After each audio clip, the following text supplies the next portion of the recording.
to Midsummer Scream. Here we are, at the bitter end of our And as you can see, we've saved one of the biggest treats for last. Universal Studios Hollywood's Halloween Horror Nights.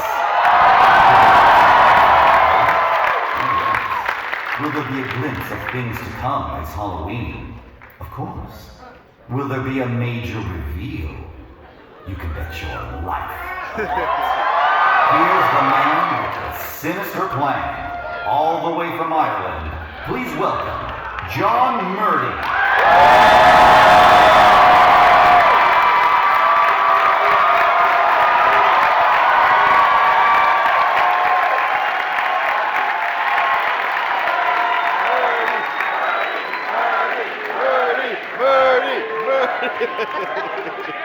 I should have filmed that for my kids.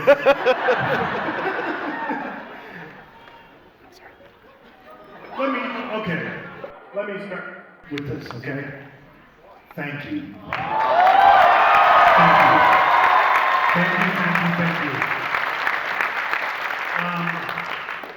For anybody who does what we do with Halloween Horror Nights, everybody who works on this event, all the talented men and women, if there's one thing we know is that we are extremely lucky and extremely privileged to be able to do what we do and create what we create for all of you, because without you, I would probably be operating a puppet show somewhere in Dublin, you know, on Grafton Street. Everything we do, all the passion and the work we put into this event, it's all for you guys. So thank you for all your support, year after year after year.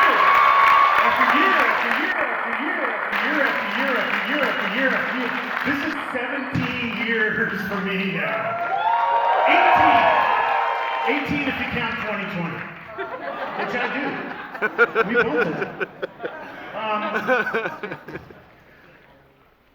Let's see.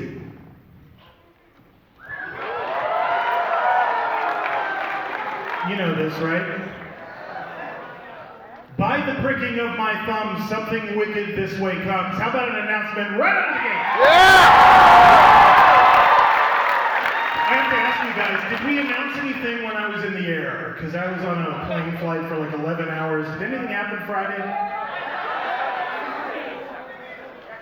3 bases on the same day?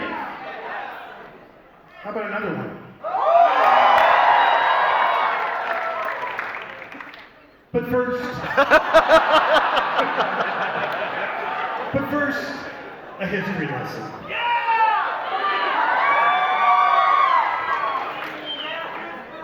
We've had a long history of creating original Latin American themed horror content at Halloween Horror Nights, right? It actually goes all the way back to 2010. That was the first year we did La Llorona as a scare zone. And then, of course, we had the La Llorona Mazes 2011, 2012, 2013. We teamed up with Danny Trejo to do El Tlahuelpuchi. And then kind of the second phase began. We started working with Latin American film directors. It started with Robert Rodriguez on his TV series From Dusk Till Dawn. And then Guillermo del Toro, doing Crimson Peak, and then 7 years. 7 years went by where we didn't really do that. We moved on to other things, we started doing other opportunities, and then coming out of 2021, I noticed the plaza, the Universal Plaza, the way we themed that around Day of the Dead, and I noticed everybody inside it, and something in my brain just clicked that year, and I went, we gotta get back to this. This is what we should be doing. And so, last year, we brought back La Llorona, the Weeping Woman. So it feels like it's time for something else. The legends and myths of Latin America at Halloween Horror Nights continues with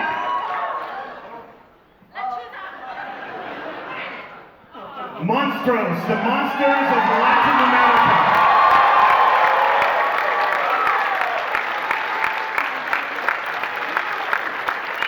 Study this real well. There's going to be a quiz at the end, okay? So what is this? This is an all-new haunted house that features 3 infamous monsters, or monstruos, which is Spanish for monsters, of Latin America. What's wrong with this picture? There's 4. Somebody really screwed up. I'm going to explain that in just a second. But this is something I want to do today. I've been doing this show, as the team said, I've been doing it every single year, that there's been a Midsummer Scream and Scare-a-Lay before that. So I'm always up here, I'm always the spokesperson for the event, I'm always doing all the media and the press, but the reality is there are hundreds, literally hundreds of talented men and women that work on this event, right? I don't create this by myself. It takes everybody's passion, everybody's hard work, everybody's dedication. So as we're going through this presentation today, and he wasn't kidding, I don't know how to edit, so I was making this, back in Ireland, and I was like, it'd be cool to talk about that. Oh, it'd be cool to talk about that. And I just went, you know what, let's just go for it. Let's just put everything in it. But I did want to point out, right off the bat, right at the top of the presentation, an individual named Rose Gonzalez. And Rose Gonzalez works with our marketing department. So back in 2010, when we first decided to do La Llorona, I'll be totally honest with you, I did not grow up with La Llorona. That's not a story I was told as a kid. So I really needed to do my research. We take our research very, very, very seriously at Halloween Horror Nights, no matter what we're doing, whether it's a movie, a television show, original house, we do a ton of research. But I've always used Rose as my touchstone for things that have to do with our Latin American houses. And now this year I've been working with Universal Studios Hollywood's DEI team. We'll give it up for them as well. Do you know what DEI stands for? Diversity, Equity, Inclusion. Should have been Diversity, Inclusion, Equity, because then it would have been die, and that would be cooler for a horror event. But they've been a big help to me as well. And back in the days of La Llorona, we turned to our partners at Telemundo.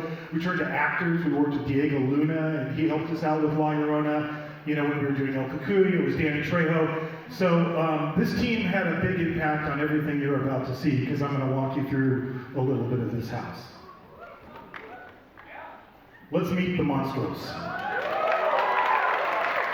We'll start with our first one, and this is, I'll give anybody a penny if you can pronounce this name. Anybody? Tlahuelpuchi. Tlahuelpuchi. This is a character that comes from the Tlaxcala region of Mexico, and it's really interesting because it's a witch, but it's also a vampire.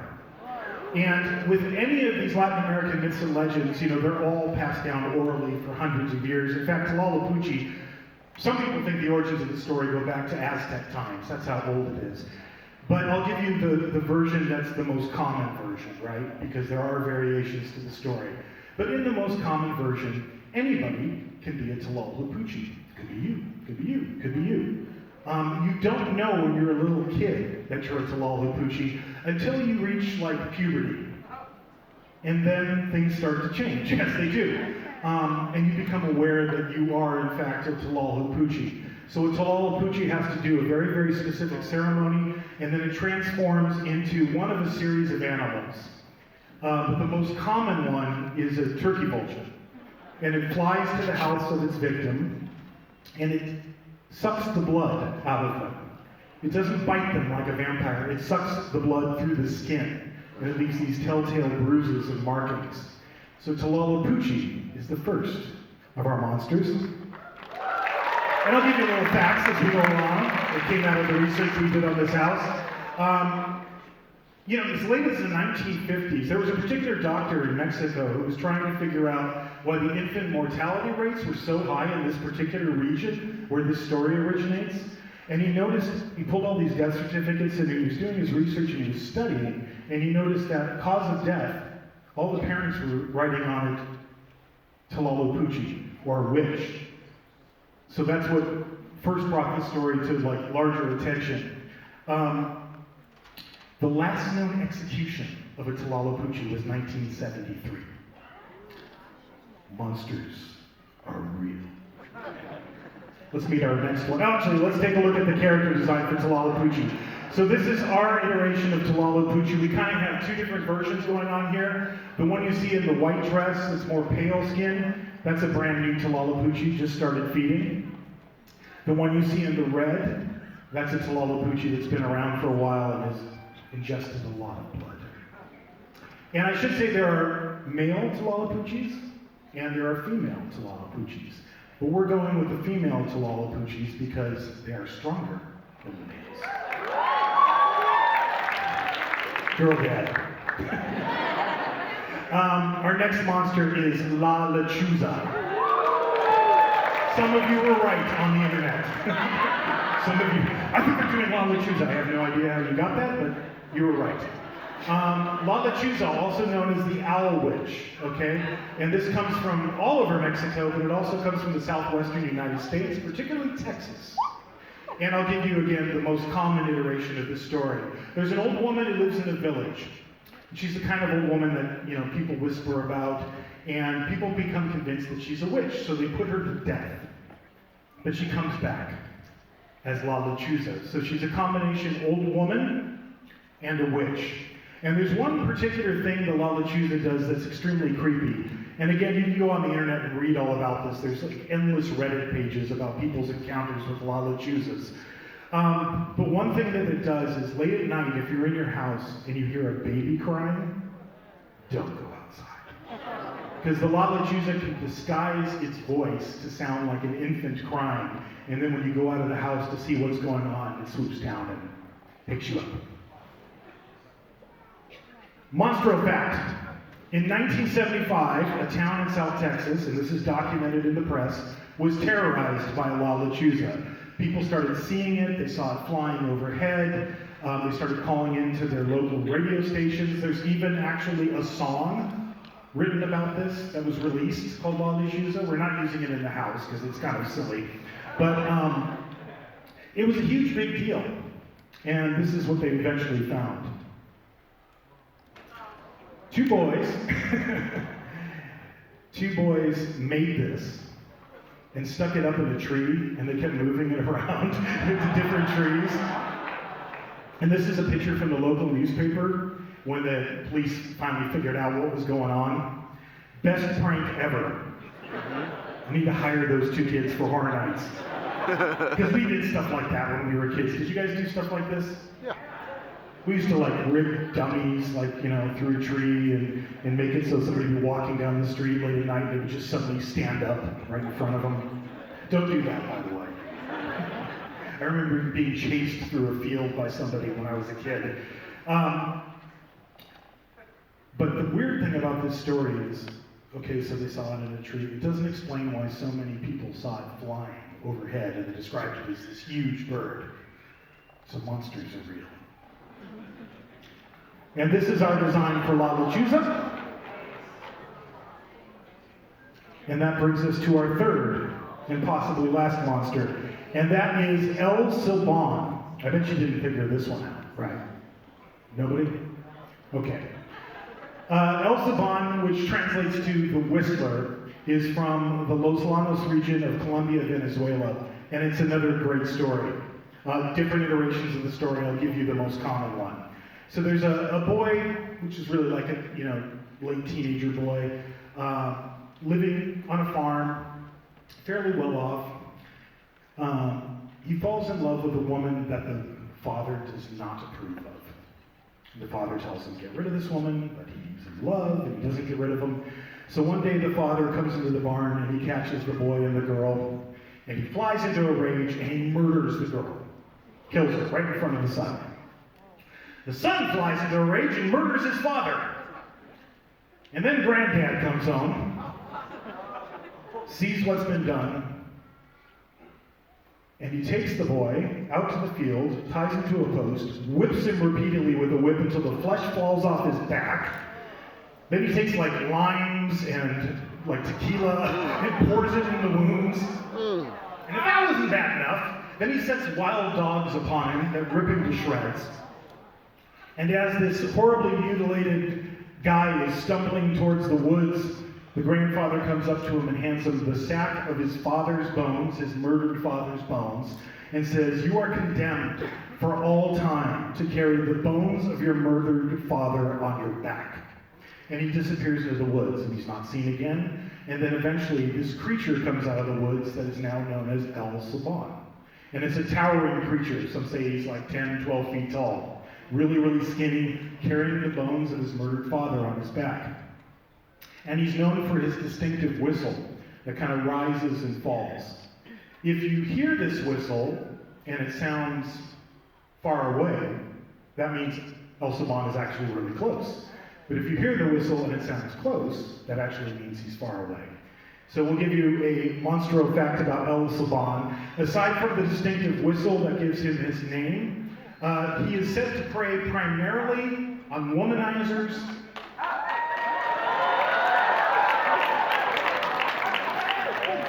and drunks. You're all screwed. You're not making it out of this on the house. All right, let's take a look at our design for El Silbon. So obviously we're doing him as a still walker in key scenes. And let's get into some environments and the inspiration for said environments. And again, I'm going to do some team member appreciation. My longtime creative partner on Halloween Horror Nights, Mr. Chris Williams. Chris is our art director, he's our production designer. Since 2006, Chris and I conceive everything, all of the houses for Halloween Horror Nights together. We do it as a team, we always have. But working with Chris, who's been his right-hand woman since the very beginning as well, is Brandy Creason, who's our production design manager. And Brandy and Chris, and a staple of really talented production designers from Hollywood films and television, they manage that entire team every year, drawing every single wall and every single house by hand. And their work is invaluable to the success of Halloween Horror Nights. I come up with the written word, and then they translate it into what it visually looks like. And I'm going to show you a little bit about what they've been up to lately. We're going to start with the setting for this house. When we were thinking about where to set this particular house, being that it's his new original house, we wanted to create a really iconic place to kind of ground the house in. So I started doing research. I did endless research, pulled hundreds and hundreds of images, but these two images in particular really stuck with me, and this is really what Brandy and Chris really latched onto as well. They're graveyards in Mexico. One's from Guadalajara, one's from Guanajuato. But I really liked, in the long kind of rectangular image, that Gothic Mexican architecture of that mausoleum. We thought that was a really cool element. And then the other one that I really liked was the idea of these sealed crypts that you see in the other image. So we created this place that we call the Cemetery of the Lost.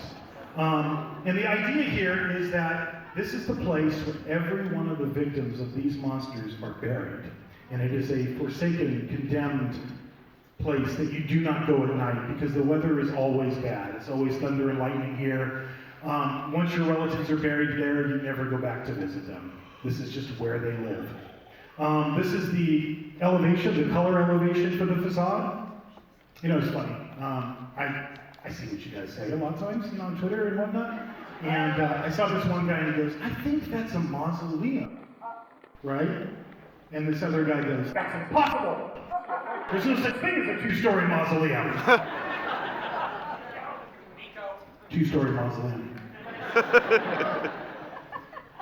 And if you can peek over the fence right now, this is what you'd see. This is the mausoleum being built right now. This was taken about a week ago. We're just getting into the vine work. But if you look in the front, it looks kind of empty. And it's not going to be empty. There's a lot more coming. This is another piece of inspiration. I love these mourning statues that we found in these cemeteries in Guanajuato, and thought that was a really cool element. So I'm going to give you like the down view. This is the ground plan looking down, and that's a side elevation of the facade. You see the big, above ground crypt with the statue, but you see something else. And this is going to get back to that piece of key art at the beginning. You see the guy standing there holding the shovel? Okay. We thought it would be cool to create our own original character to add to this mix. And this character would be like the narrator of the experience. He is the caretaker of the cemetery, and when we were trying to conceive what he should look like, we were really thinking about like traditional looks for the Grim Reaper. So I pulled all this research. These are just a few of the images. Does anybody know what the photograph is? And don't say Bill and Ted's Bogus Journey. Does anybody know who that actor is? Very famous in a very famous horror movie. Max van Sydow, who plays the priest in The Exorcist. This is Max van Sydow back in the 1950s in a foreign film called The Seventh Seal, where he plays death. So we pulled that image. Then we pulled images from Aztec culture. We pulled images from the Middle Ages. We pulled images from the Renaissance, all different iterations of death, put it into our mind blender, and then came up with this. So this guy actually doesn't have a name. We never like officially named him. In our mind, it's kind of like those Clint Eastwood spaghetti westerns. You know, like he's always the man with no name who comes to the town, and you never know what his real name is. So he's kind of our man with no name. But we were thinking, Chris and I, when we were working on this, we're like, well, that's just going to get annoying after a while. We're going to be in meetings, and they're like, okay, we're talking about wardrobe for the man with no name, and we'd have to say that over and over and over again. So we just call him Muerte, which is Spanish for death. And he is going to be the guy you meet out in front. He's the pre-show, if you will, for this haunted house. He's going to be telling you the story about these three monsters. And he's designed with an articulated jaw so that the actor wearing the mask can lip sync to track. Nice. And you're going to see he's kind of the bookends of the haunted house as well.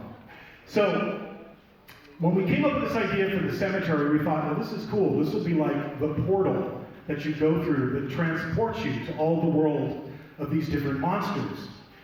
So this is when you step through that crypt. Again, I want to point out, two-story. I just feel like I have to validate that guy, because he was right. He like nailed it right out of the gate. So you enter this two-story mausoleum, and there's all these rotting skeletons of all the people that are buried inside that you have to go through. And I kind of snuck a pic the other day. I don't think I have it at all. I'm just like, I'm obsessed with him now. I saw that these pictures were coming in for the field, and I'm like, who's that guy? I'm going to call him Bruno. No, we don't talk about Bruno. It's just like, he's just like, and the guy behind him is just like, hey, let me see. You know, Bruno has to look now. So this is the transition, and there's bats roosting in the upper niches, and there's animation and LED bat eyes. And as you go through this, you come to the first in a series of crypt paintings. And this is another thing we pulled from our research. This is an old Aztec tomb painting. But we thought it would be really cool if we used artwork, which is the same artwork you guys just saw in the key art, but did it in the style of like crypt paintings that would introduce you to each different area that you're going to. So this is the crypt painting for Tlahuelpuchi. And then we also have crypt paintings for the other two monsters as well, Lechuza and Silbon. And now we're going to get into their layers. So we'll start with Tlahuelpuchi. And it all goes back to research. That's where all of this begins. So when I was doing research for Tlahuelpuchi, I mentioned how she transforms into Tlahuelpuchi, and the specifics of that, and it's very specific. She comes into her house, she sets a big roaring fire in the middle of the floor of the house. She has to use specific wood, specific spices, and then she has to walk back and forth over the fire in the shape of a cross multiple times, back and forth, and then when she's done with all of that, she sits on the fire, and her legs detach. And then she starts to transform into a bird. So we thought, that's pretty cool. So that's what you're going to see in our first scene. It's called Transformation. Chris felt really strongly that he wanted to give each of these environments like their own unique statement and their own unique twist. So Tlahuelpuchi's lair has these big talon marks, scratches all over the walls, and it's just filled with bird cages. So there's birds everywhere. As you go a little further into Tlahuelpuchi's realm, an area we call Los Infantes, or the infants, you start discovering these bassinets. Because one thing I didn't tell you about this Tlahuelpuchi is she's very particular. She feeds on blood. And she'll drink anyone's blood if she's desperate enough, but she really, really prefers the blood of an infant. That's like the sweetest tasting blood. So there's all these bassinets, but they're all empty. And there's always a moment in Horror Nights, particularly with these houses. Last year with La Llorona, and going back to when we first did it, it was the scene across the river, you know? You guys know what I'm talking about, right? When you get to the town and you have to cross the river and there's the kids floating in the water. But I have to tell you how we did that. Because it's really weird. There's only like 2 inches of water, you know, and that's like pond liner. It's like how you make a koi pond in your backyard. So when we first did this, Chris and I were, and Tony, who's our prop master, we were like, what are we going to do? How are we going to float these kids? Well, we'll cut them in half. And now this is what I do with my children when they're misbehaving. Put that down, or you're going to end up in Daddy's maze. So this is a scene where you're walking towards another crypt painting of Tlahuelpuchi that disappears, and then you'll see. Let's talk about Lechuza. So for Lechuza's lair, again, it goes back to research, right? When I was doing research, and I have to wonder, like, there's got to be somebody in IT by now that looks at my search history, you know, and it's just like, you got a problem.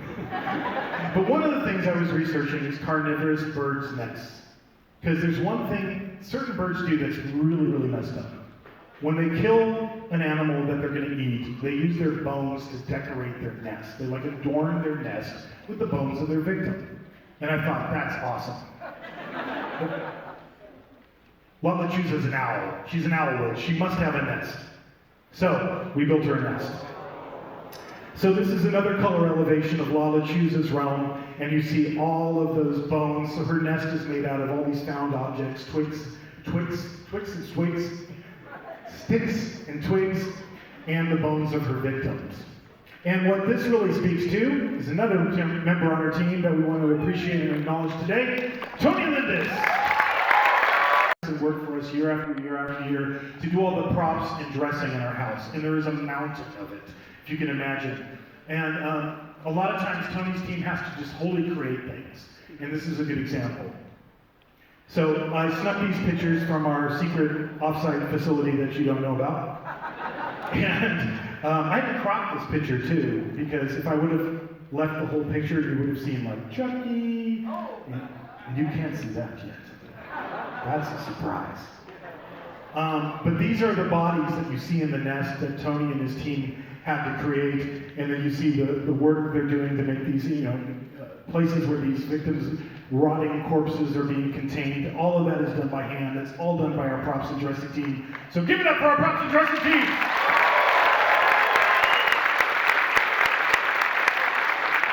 But then we had an idea, and we were like, well, it'd be really cool if you walked into this house and you just saw this giant Lechuza, like, eating somebody in her nest.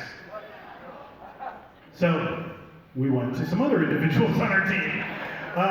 Again, I want to point out these individuals on our team because in the last few years, we have been stepping it up on special effects. And this year, what do you see what these talented men and women have created? It's insane. David Borning heads up our special effects team. And Paul, who's now going to change his name because I can't pronounce it. I'm going to try Paul. Paul Vasilakos Law? Is that good? Close? What I love about David and Paul is they want to do more than we ask them to do. Like, did you guys go through Scarecrow last year? Yeah! Okay. Remember that bird that was eating an eyeball on the table and it was like dangling out of his mouth and it was moving around? That was all them. Like, I didn't even write that in the treatment, I don't think. They were just like, hey, we can make a bird, and I was like, do it! So the other individuals that they work with who are a massive, massive help to us and are working on this particular piece is our Universal Studios Hollywood Technical Service Department, the mechanical engineers. These people,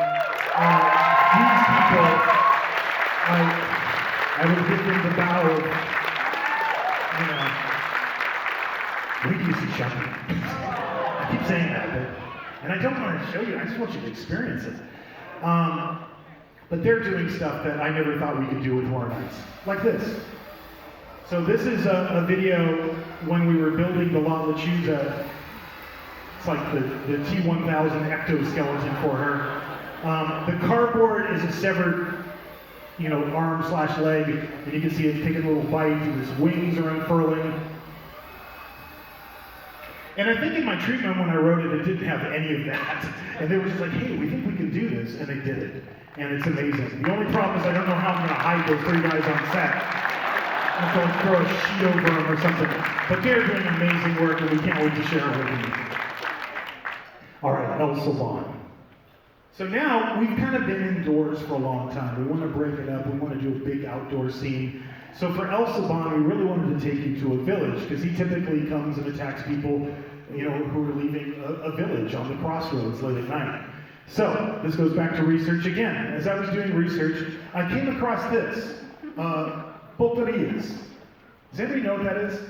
Or pulque? Yeah. To explain it in American terms, like in the Wild West, this would be the equivalent of like a saloon.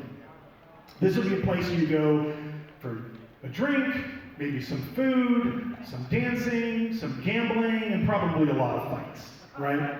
Pulque is an alcohol that's derived from cacti. What I loved about it is that's what it looks like in its pure state, right? It looks like foamy white milk. And I thought, if we combined blood, there was like blood running and foamy white pulque running together, that would be really disgusting. So we decided to create our own pulqueria. And then next door is the carniceria, the butcher shop. So as you head into this pulqueria, we have a scene called Pulqueria Massacre. And basically El Silbon has come in and he's just killed every single person in this joint, particularly the womanizers and the drunks. I didn't mention how he kills them though. This is the tweaked part. If you're a drunk, he sucks the alcohol out of their body through their navel. Yeah. Like a body shot. I was like, nah. But with womanizers, he rips them apart limb from limb, literally rips the bones out of their body and adds it to his sack that he has his father's bones in. So this is a dead body. I'm not kidding, it really is. It's not like it's in my closet or something. As far as you know. No, this is from Body Wars, the touring exhibit that goes around the world. But I needed to know, what does a backbone look like? What does a spine look like? Because we wanted to do a scene where El Silbon literally rips somebody's spine right out of their back. And that's El Silbon. Now, for the finale of this house, after you've gone through all these different layers, we wanted to do something really special. And again, it comes back to research. So I found this statue. This statue is in believe it or not, it's in, I believe, an El Silbon theme park. I'm gonna go to this place. It's crazy, but it's this huge towering statue. But when I was looking at it, I thought, oh, that's cool. With the bones spilling out of the sack. Because another thing El Silbon does is, let's say he's walking through your village late at night. He might stop in front of your house. He might sit down in that giant sack of bones, and then one at a time, 1, 2, 3. He'll just sit there and count every single bone to make sure he has them all. So we thought, after El Silbon has gone through this village and killed everybody in sight, his sack has got to be pretty big by this point. In fact, it's got to be enormous. And wouldn't it be cool if you had to go into that sack of bones? And what would you find there?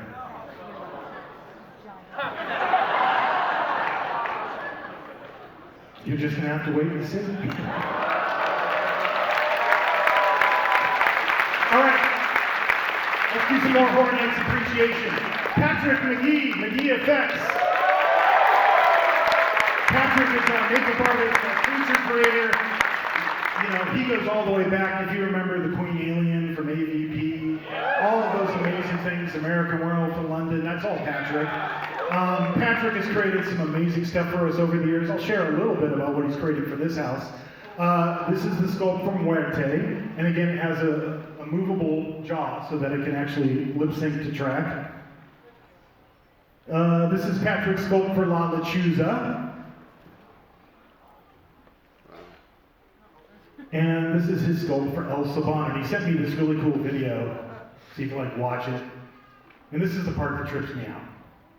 It's like, I know it has hair, right? You can see it in the rendering. And I'm like, nobody's ever gonna see the back of his head. Wow. But Patrick still has to put in all the details because that's the way he is. And then, whoa. Okay, I know that's the mask. Note to self, work in progress, delete from deck priorities. But wait, there's more! How about another announcement? Alright, we're gonna mix it up into a scare zone announcement. Because when you come out of this house, we're gonna keep everything going with this theme and take you to a brand new scare zone called El Terror de las Momias. And this is all about inspiration. And the person who supplied the inspiration is Mr. Patrick Quinn. Pat is one of the few people, might be one of the only people that I know and work with at Universal Studios Hollywood who's actually worked there longer than me. I think Pat started in the park as Woody Woodpecker, I think, as a character back in the day, but he's worked with Horror Nights with Chris and I since the very, very beginning. And the way Chris and I always talk about Pat when we try to explain like how we work with Pat is we just go, Pat just thinks different. And it's true. Like, he comes up with stuff that Chris and I would never come up with. All of the scare zones in the park, that's not my creative, that's not Chris's creative, that's Pat's creative. So give it up for Pat for all the amazing scare zones he's created over the years. And this is what I mean about Pat's creativity. This is what Pat came to us with. He's like, hey, you know, in the 1950s, in Mexico, there was these really specific horror movies they made about Aztec mummies. And, you know, there's like mummies fighting wrestlers and mummies fighting evil robots. But he wanted to do something with that idea to do our Horror Nights original version. So that meant that Pat had to create like a multiverse of movies that don't actually exist. And he did. And that brings up another person on our team that needs a lot of love and respect and kudos, and that is Lucas Colshaw. Lucas Colshaw is our lead designer and illustrator. Every single one of those character drawings I show you, that's all Lucas's work.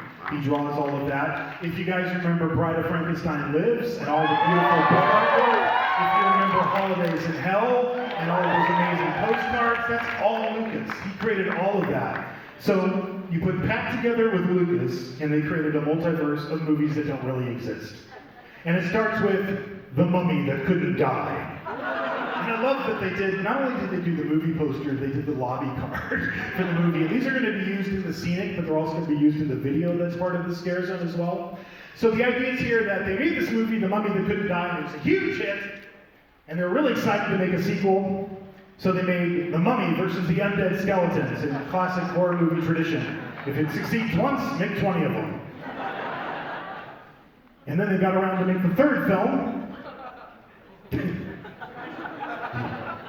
You get the joke? Revenge of the Mummy. So, this was not me, this was Pat. Pat's like, I want to call one of them Revenge of the Mummy, which is funny because I created a Revenge of the Mummy, you know, the ride in my previous life years and years ago.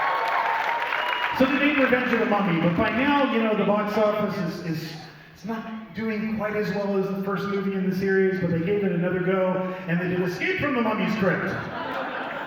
But then, by this point, they've kind of run the, you know, they played out the thread for these mummy movies, and so they decided to go in a different direction, and they did Blood of the Skeleton Queen. And they introduced a brand new character, the Skeleton Queen, but the box office wasn't quite there, so they went, you know, that didn't do so well. Let's just bring back the Mummy and mash it together and do the Mummy versus the Skeleton Queen. But that didn't do that well at the box office either. So by the end, they just said, oh, whatever, just a Village of the Dead, you know, Village of the Undead. So all of these pieces were created by, you know, Pat's creativity, Lucas's art.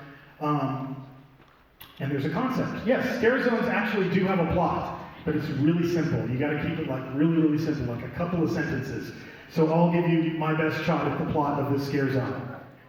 So somebody, not naming names, possibly the man with no name, dug up an ancient Aztec burial site or tomb in a village, and unwittingly or wittingly released a bunch of undead Aztec warriors upon the village. And they killed everybody in sight and turned all the villagers into the undead. And all of this is being proceeded over by who other than the Skeleton Queen, who's a stilt walker. And that brings up another person on our team, and that is Christina Wright. Christina Wright is our costume designer. So she works hand in hand with me and Chris and Pat and Lucas, coming up with how we're going to bring all these costumes to life. So here's like the full cast. Except Morte. Morte wasn't invited, apparently. He's not in there. But this is all the work that Christina and her team does to produce these hundreds and hundreds of costumes for Horror Nights.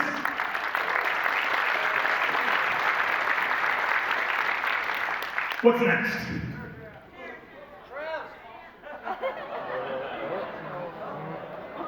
What the heck is that? Project Eggplant. Note to self. Announcement delayed. Delete from dead prior to... Oh! Sorry. Time for another history lesson.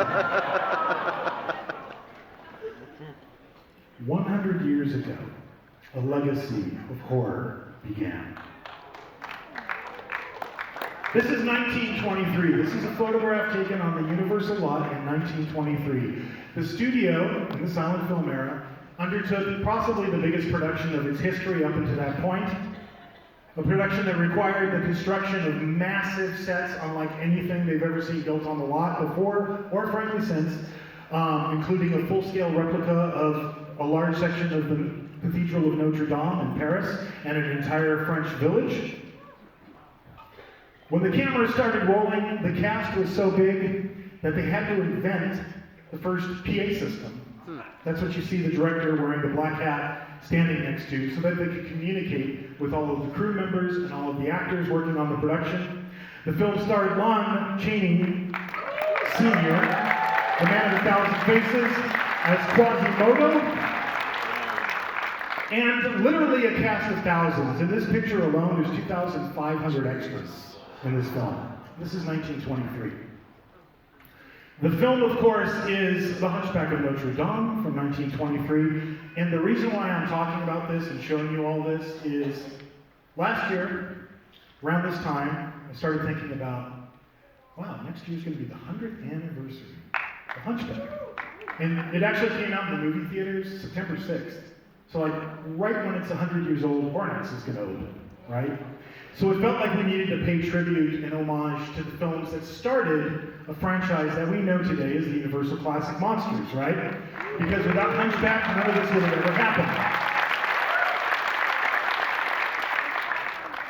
So, once upon a time in Paris. Paris, the city of light.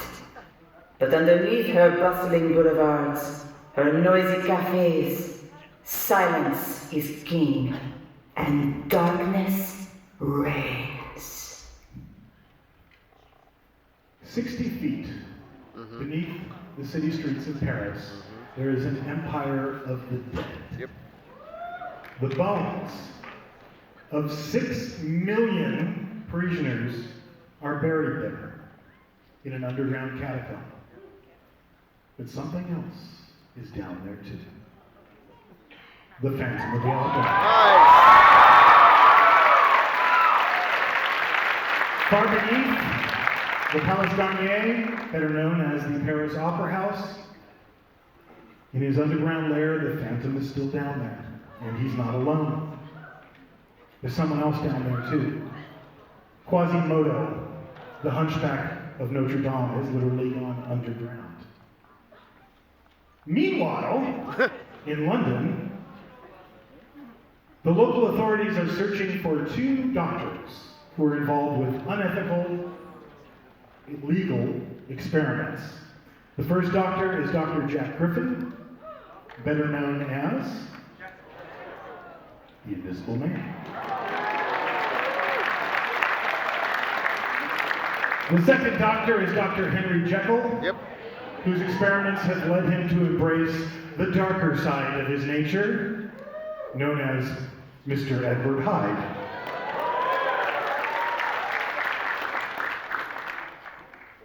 We dare to welcome you to our world of shadow, knowing soon you will be one of us. One of us.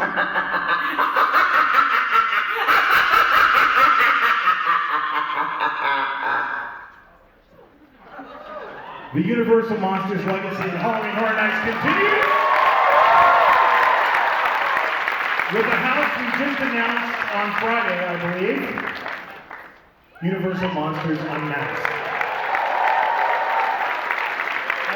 This is the fifth Universal Monster house that we've done at Horror Nights in Hollywood. And again, it takes appreciation, not specifically like a team member of Horror Nights, but somebody I really wanted to recognize today, Crash McCreary. You guys know who Crash McCreary is? Okay. Crash did the key art that I just showed you, all of those illustrations, right? Crash is a legend in the film industry. He started with Stan Winston years and years ago. He helped design The Terminator. He helped design with Tim Burton Edward Scissorhands. He helped design movies like Pirates of the Caribbean, Jurassic Park films, etc., etc., etc. So Crash works with us to bring the Universal Monsters to life, and so he designed two particular monsters that he really helped us out with, and that is, I'll show you Crash's illustrations here. Dr. Jekyll and Mr. Hyde. Now I know what you're thinking. Dr. Jekyll and Mr. Hyde isn't a Universal Monster movie. Au contraire. It is.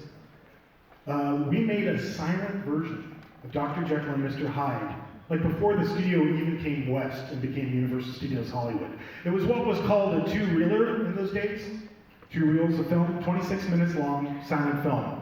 So we thought we should bring Dr. Jekyll and Mr. Hyde and fold him into the Universal Monster family because he was literally the first monster we ever did at Universal. So again, this is an opportunity to do history as horror, which I personally love. And it's all based on real things that happened. This is an old 18th century illustration of a cemetery called the Cemetery of the Innocents in Paris. So back in those days, within the city confines of Paris, they were burying people in cemeteries, and then more people would die, and you'd have things like the plagues, like the Black Death, the bubonic plague. A whole lot of people died. They just bury them and bury them and bury them and bury them, and they over-buried people in the cemeteries inside Paris to the point that some really awful things happened. And these are true. You can actually look it up. I came across it in my research. Literally, imagine you're in a French cafe. I'll sit down for this. Imagine you're having dinner with your wife or your husband or your significant other, and you're in a lovely French cafe, and you're drinking your wine, and you're eating your cheese, and all of a sudden, the wall cracks open, and hundreds of rotting corpses spill into the restaurant. That happened, okay? Sinkholes developed out of the ground, and suddenly there were bodies. So bodies were literally coming out of the ground. They buried so many bodies, retaining walls were breaking, bodies were pouring onto the street, and the king at the time, which was King Louis, you know King Louis, right? He was the one in the French Revolution who got guillotined. King Louis did a declaration, and he said, "From now on, we are to bury no people within the city limits of Paris." That's not really practical, you know? People are going to continue to die. So they had to figure out what to do with all these bodies. Now, Paris is built over a series of limestone mines. It's all the materials that were used to build the beautiful architecture in Paris. That's where it came from. And then once they, mined all these things out, they just left them. And underneath the city streets, there are endless miles and miles of these tunnels, of these old mines. To this day, they're not all explored. They don't really know where they all lead. But what they eventually did is they went to the cemeteries late at night, under the cover of darkness. They exhumed the bones. They put them on carts. They covered them with black cloth. They took them to a place where there was an opening that led down to the mine, and they just dumped them. They dumped all those bones down there. 6 million people. And then later, some people that were a little more artfully minded came down there and arranged the bones into an ossuary. And then in 1870, they opened it to the public for the first time, and that's when our house takes place. So, also under the ground, if you've ever seen the Phantom of the Opera, you know he's on that underground lake, and he's rowing his boat, and he's singing away. That does exist. This is a picture of it. This is what it actually looks like. There is a subterranean underground lake underneath the Paris Opera House. They still use it today for like fire training, for like search and rescue. And the other thing we found when we were doing Hunchback of Notre Dame and going through all the research, we came across this scene from our silent film where Esmeralda, the gypsy, she's taken there for questioning when she's wrongfully accused of a crime she doesn't commit. And I don't know if you guys are familiar with the Victor Hugo novel, Hunchback of Notre Dame, but I can tell you it's very, very different than the, She Lives Happily Ever After novel, or movie. Esmeralda in the book doesn't live. She gets hung, for the crime she was confused. And, yeah. Seems like we should do that. There's two other pieces of inspiration for this house. The black and white image you see, that is the Café de la Enfer. What this was essentially the first themed restaurant, believe it or not. It used to exist in Paris. It was a cabaret or a cafe themed to hell, right? And all the waiters dressed up like devils, and it was all themed on the inside. This existed in Paris up until about the 1950s, and then they demolished it and turned it into a supermarket. I know. And then another thing we pulled together was the Grand Guignol. Do you guys know what the Grand Guignol Theater was in Paris? It was like an underground theater for the rich and famous who loved to come watch shows where they thought people were really being killed on stage, but it was all an act. So we thought, well, if all these monsters are underground, if the Phantom of the Opera's down there and the Hunchback's down there, and Jekyll and Hyde had fled from, Jekyll and Hyde and Dr. Jack Griffin had fled from London so that they could continue their experiments underground where the authorities can't bother them, they ought to have some entertainment. So we thought, well, there should be like a club, like an exclusive club that you can go to down here. Now the setting, I've seen a lot of speculation on this on the internet as well. You're looking at this facade and you're like, what is that? There's a little booth and then there's this big, huge blank thing. What that is a giant-sized reproduction of an English-language French newspaper. And where you see the blank spots, both on the facade where it's a different color, and also on that graphic, that's where the illustrations that I just showed you go. It's a whole pre-show we're creating to help tell the story before you go inside. And again, people on the internet, this is a ticket booth. It's a ticket booth. It's not a ticket booth. It's a French newspaper stand. And sitting behind that is an animated skeleton figure that we call Madame Squelette. Squelette is French for skeleton. So we thought, oh, it'd be cool if one of the dead, one of the 6 million dead that are in these catacombs, is actually telling you this story. So that's the voice you heard that I was playing earlier. She's narrating the story, setting it up for you. Lucas's artwork is changing on the newspaper, so we get to do a little bit of a pre-show before you go inside. Now, Madame Squelette also exists as a physical character, but when you're inside the catacombs, she's like back to her mortal state, a character we call the Rat Lady. And the idea is that this is a woman that's down in the catacombs, scouring for any food she can find, so she's literally eating rats. And she has a very advanced case of, God, it just left my brain. Smallpox. Thank you. Well, smallpox. Advanced case of smallpox. So, and we just recently filmed her, because she also appears on video. And this is from that. This is like an hour and a half long makeup. Wow. It's all prosthetic makeup. And what this speaks to is our show quality and events team. So another recognition we want to give Missy Bell. We have to find the people who are going to be in our videos, the people who are going to do our voiceover work. We try as much as possible to pull that right from the people that already work in Universal Studios so we can give them an opportunity to do something different. And then Scott Kleckner. Scott has been with us since the beginning as well. Scott has been in charge of our character program since the very earliest day of Horror Nights. Two other individuals I want to shout out to. Zach Gelwicks. been doing this a long time. I met Zach, I think, when he was 10. I literally met him in the park at Horror Nights as a fan. And now he's a big part of working with our team and training our actors. And then Brian Asrick, who is our casting director, casting all of our talent now.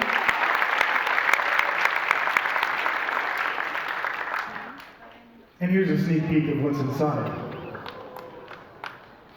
So this is in the catacombs, and we're in the middle of scenery, props and dressing, but Chris really went for it to recreate that ossuary look. Let's talk about the music. Who's doing it? Yep.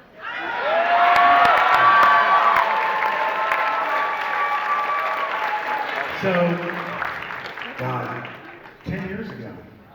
Yeah, 10 years ago, 2013, I met Slash at Halloween Horror Nights when he came to see our Black Sabbath house. And as soon as we came out of the house, he just turned to me and he was like, I want to do this. Like, how can we work together? And so he started doing music for our houses years and years ago. It started with a house called Clowns 3D. And then, as I mentioned, when we started getting into Universl Monsters, Slash has done every single store. So that's now 5 full stores that he's done. But he works with an individual on our team I want to recognize, and that is Stacy Quinolti.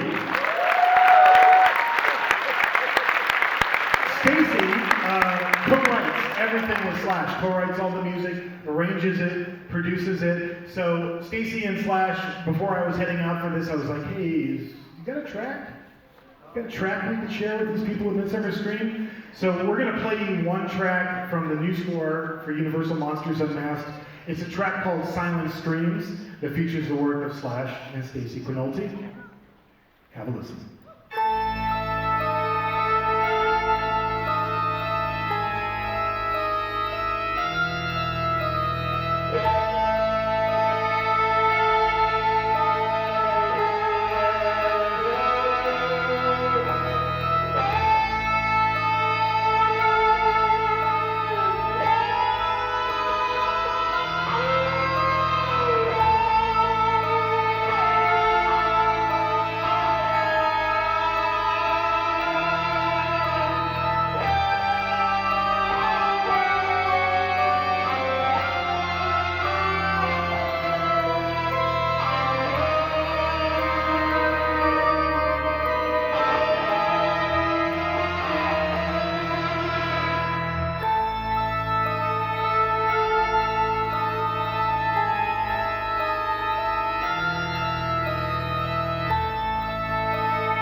All right, give it up for Slash, Spencer.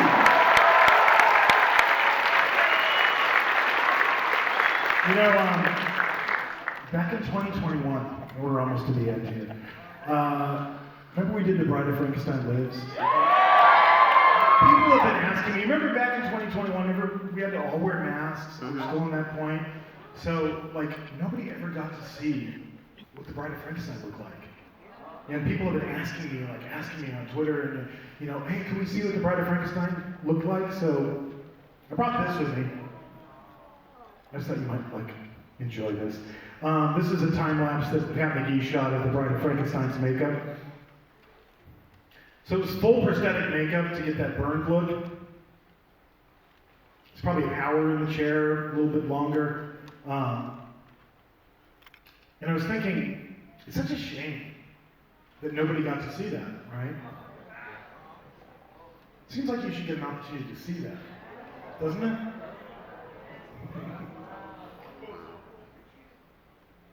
We're gonna do a little something. We've been doing more and more of what we call these character interactions, just like places where you can discover a character where you normally wouldn't find one. So keep your eyes peeled this year at Horror Nights. You might just run into the bride. Thank you, ladies and gentlemen, so much for being a part of this today. Seriously, what I wanted to talk about today, besides all the things we're doing, is all the work everybody on this team does for Halloween Horror Nights. It takes a village to do this, just like it takes a village to do Midsummer Scream. So thank you to everybody in Midsummer Scream. Thank you all. I'll try to hang out somewhere out there if you want to come by and say hi. We'll see you at Horror Nights. Thanks. Yeah!